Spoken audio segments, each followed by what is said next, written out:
என்ன தைரியம் தான் என் பொண்ணை கூட்டிட்டு வருவ நீ? உன்னை வைக்க வேண்டிய இடத்துல வைக்காம போனது என்னோட தப்பு.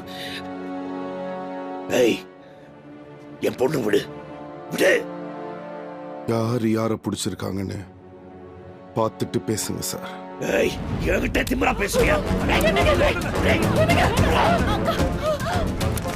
சுத்துறோம்டா உன்னை.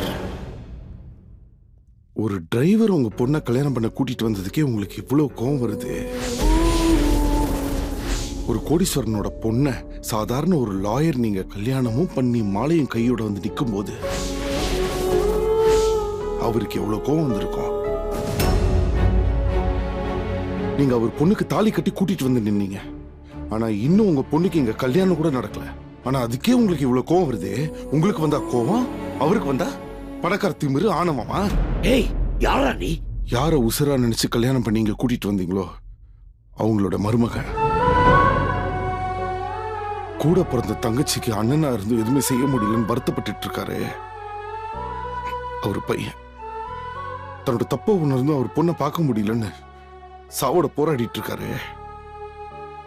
அவருடைய பேரன் லட்சம் கோடி சொத்து, 10 கண்ட்ரில பிசினஸ், 10,000 ஒர்க்கர்ஸ் எல்லாமே இருந்தும் மனசுல நிம்மதி இல்லாம ஒரு ஏழை மாதிரி வாழ்ந்துட்டு இருக்காரு. ஜே.கே. ரகுநந்தன் அவருடைய வாரிசு. அன்னைக்கும் இன்னைக்கும் என்ன பெரிய வித்தியாசம் இருக்கு? அன்னைக்கு அவர் கையில துப்பாக்கி இருந்தது, இன்னைக்கு இவர் கையில துப்பாக்கி இருக்கு. அன்னைக்கு அவர் செஞ்ச தப்புனா இன்னைக்கு இவர் செய்யறதும் தப்புதான். இதை ஒத்துக்கோங்க. இவளை கூட்டிட்டு நான் கிளம்பி போயிட்டே இருக்கேன். இன்னைக்கு இவர் செஞ்சது ரைட்டுனா அன்னைக்கு என் தாத்தா செஞ்சது ரைட்டு தான். இதை ஒத்துக்கோங்க. உங்களை கூட்டிட்டு என் தாத்தா கிட்டே போயிடுறேன்.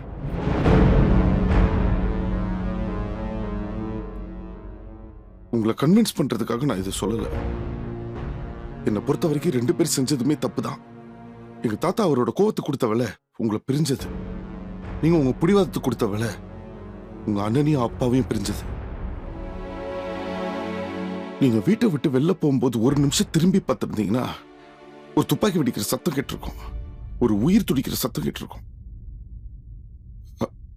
அந்த சத்தத்தை மட்டும் நீங்க கேட்டிருந்தீங்கன்னா 20 வருஷ பகை காணாம போயிருக்கும். நந்தினி, நந்தினி, நீயாவது நான் சொல்றதை கேளுமா? படாதீங்கண்ணா, நான் போலீஸ் கிட்ட கம்ப்ளைண்ட் கொடுக்க மாட்டேன். வாங்க வாங்க போலாம். டேய், காசு பணம் சம்பாதிச்சா நான் பெரிய கடவுளா?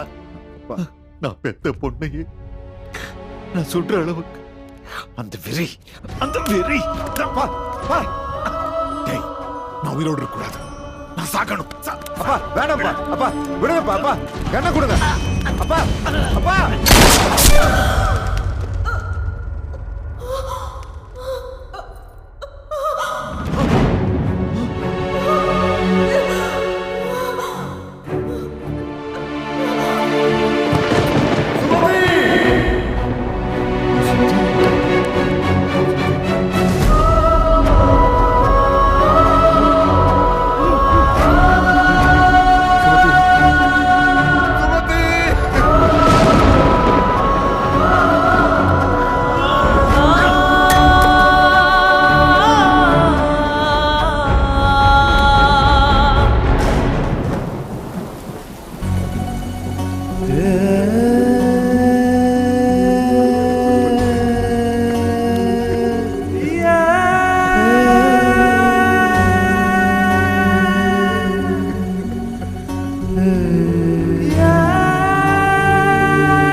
அம்மா மழையில நனைஞ்சுக்கிட்டே படுத்திருந்தாங்க.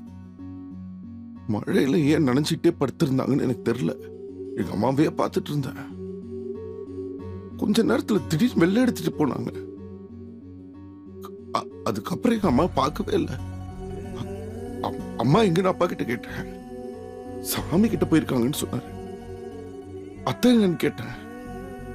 சண்டை போட்டு போயிட்டாங்கன்னு சொன்னாரு. 2 பேரும் வருவீங்கன்னு பார்த்துக்கிட்டே இருந்தேன்.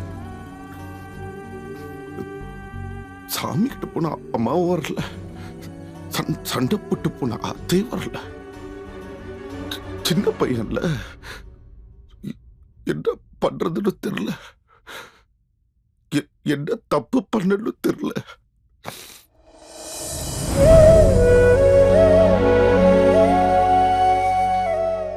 எங்க அம்மாவை சுட்டதுக்காக தாத்தா மேல கோபப்படுறதா இல்ல துப்பாக்கி எடுக்கிறதுக்கு காரணமா இருந்த உங்க மேல கோபப்படுறதான்னு எனக்கு தெரியல. ஆனா நான் 2 பேரும் மேலே கோபப்படல. சின்ன வயசுல இருந்து தாத்தா கையை பிடிச்சிட்டு அப்படியே வளர்ந்துட்டேன். இப்ப கூட அவர் சந்தோஷத்துக்காக தான் இங்க வந்தேன். உங்ககிட்ட வேலைக்கு சேர்ந்து ஒரு வேலைக்காரங்களோட தரையில படுத்து கொசு கடியில தூங்கி எந்திரிச்சு உங்க கார் கதவு கூட திறந்து விட்டேன். ஆனா நீங்க என்னடா கடைசியா ஒரு வாட்டி கூட அவர் முகத்தை வந்து பார்க்க மாட்டேன்னு அடம் பிடிக்கிறீங்களே.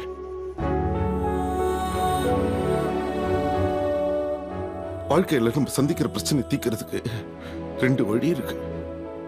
ஒன்னு அன்பு, இன்னொன்னு கோபம். நான் அன்பை பிடிச்சிட்டு இருக்கேன், நீங்க கோவத்தை பிடிச்சு தொங்கிட்டு இருக்கீங்க. ஒரே ஒரு தடவை எனக்காக அந்த அன்பை ட்ரை பண்ணி பாருங்க அத்தை. ஒரே ஒரு தடவை. நம்ம நல்லா இருக்கோன்றது நல்லா இருக்கிற மாதிரி நடிக்கிறதோ இல்ல நல்லா இருக்கிற மாதிரி காட்டிக்கிறதோ இல்ல, உண்மையிலே சொந்த பந்தத்தோட சந்தோஷமா வாழ்றது தான். இன்னொரு தடவையா பிறக்க போறோம் இல்ல இங்கே வாழ்ந்துட்டே இருக்க போறோமா? இருக்கிற வரைக்கும் சந்தோஷமா வாழ்ந்துட்டு போயிடலாம்ல அத்தை. நாங்க என்னதான் சம்பாரிச்சிருந்தாலும் நீங்க இல்லன்ற குறை இன்னும் உள்ளுக்குள்ள இருந்துட்டே தான் இருக்கு. உங்களுக்கு ஒரு விஷயம் தெரியுமா? நாங்க சாப்பிடும் போது இன்னைக்கு வரைக்கும் உங்களுக்காக ஒரு பிளேட் எடுத்து வச்சுட்டு தான் சாப்பிடுவோம். ஏன் தெரியுமா? நீங்க எப்பயாவது ஒரு நாள் வருவீங்கன்றதுக்காக தான். சம்பாதிக்கிற ஒவ்வொரு பைசாலையும் இன்னைக்கு வரைக்கும் உங்களுக்காக ஒரு சேர் எடுத்து வச்சுட்டு தான் இருக்கோம். இப்படி எல்லாம் செஞ்சு எங்களை நாங்களே ஏமாத்திட்டு இருக்கோம். நீங்க கூட வாழ்ந்துட்டு இருக்கிறதா? ஆனா இல்லையே. 20 வருஷமா மன்னிப்பு கேட்டுக்கிட்டே இருக்கோம். தண்டிச்சுக்கிட்டே இருக்கீங்களே. ஒரு தடவை மன்னிச்சா என்ன? ஒரே ஒரு தடவை. இனிமேல எங்களை பிரிஞ்சு வாழணும்னு ஆசைப்படாதீங்க அத்தை. பிளீஸ் அத்தை. முடியல அத்தை, முடியல பிளீஸ். எங்க அம்மா தான் என்ன விட்டு போயிட்டாங்க. நீங்க தான் இருக்கீங்களா அத்தை? இருந்தும் ஏன் அத்தை இப்படி பண்றீங்க? பிளீஸ் அத்தை. சாரி அத்தை, பிளீஸ்.